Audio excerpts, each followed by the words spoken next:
So you have two films showing at South by. You have Hesher and Super. Yes. How's that feel?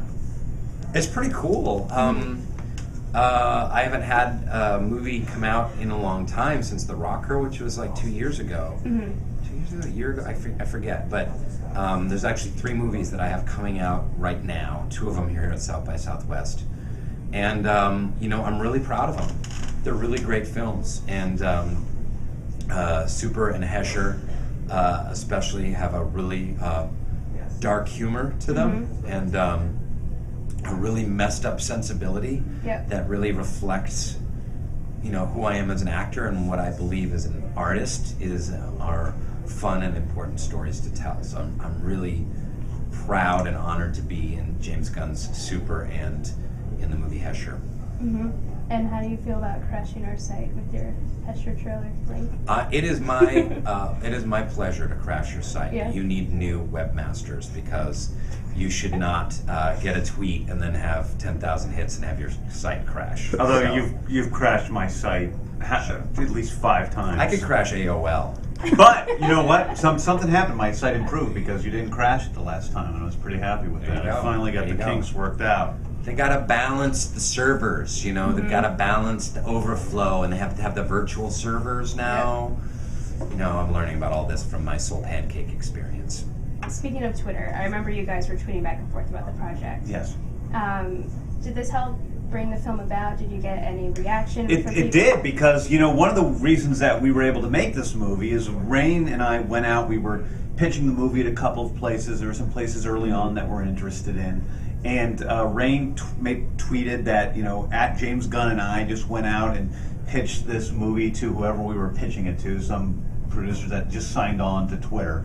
And it's sort of our version of a fucked up, low-rent Watchmen. And Ted Hope, who became our producer, the great producer who's produced Happiness and a million other great independent films, read that tweet and started really pursuing us. He got a hold of the script, loved it, and started pursuing us, wanting to be the producer on the film. And at first he was being a pain in the ass, and he was pestering us because we didn't want to have a producer, we wanted to produce it ourselves.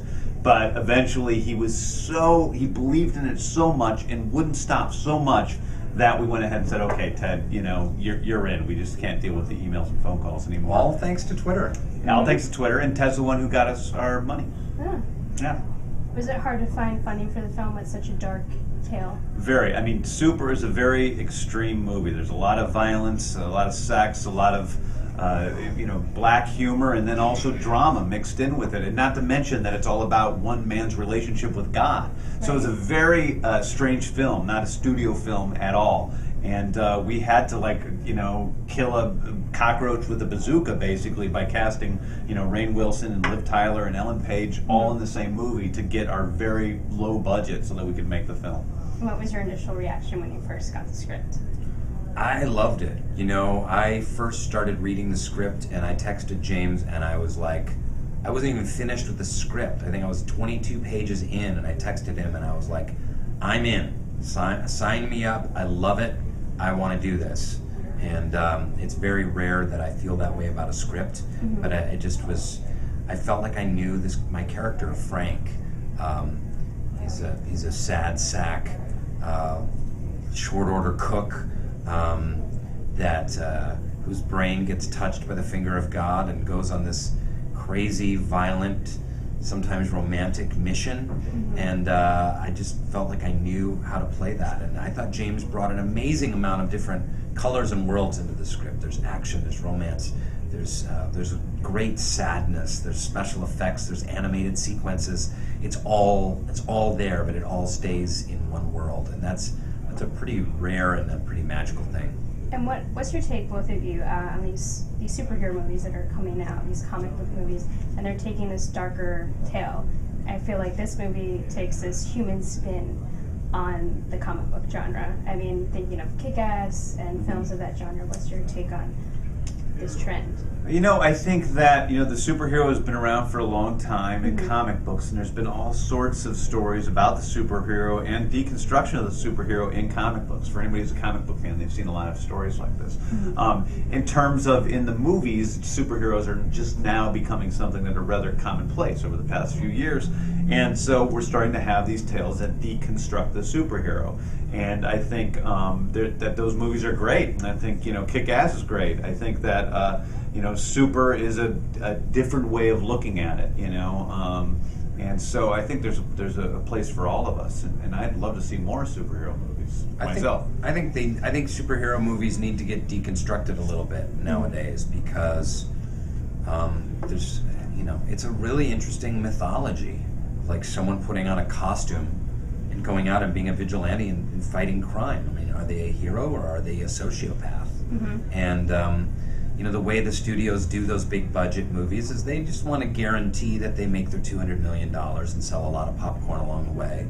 And so that's their purpose. You know, and other than The Dark Knight and a few other ones here and there, they don't really delve into the dark shadows of the characters and the kind of the underbelly shadow side of the world of the heroes. So, you know, I think Super is really subversive in that way.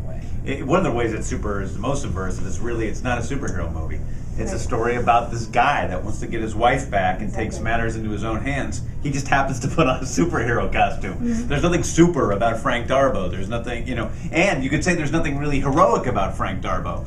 So in a one respect, it is only a superhero movie by virtue of the fact that he wears a costume. It's really more like Taxi Driver than it is like, you know, Iron Man or something like that. Yeah. I see that.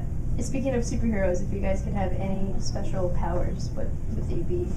Okay, I made a vow to another journalist that I would answer that question in this way. Okay. My power would be the ability to speak the truth.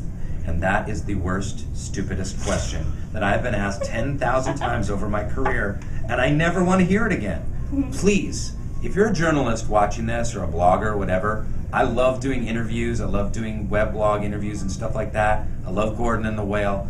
Don't ask me what power I would have if I was a superhero or I would want to have, because, boom, this is it, the power of telling the truth.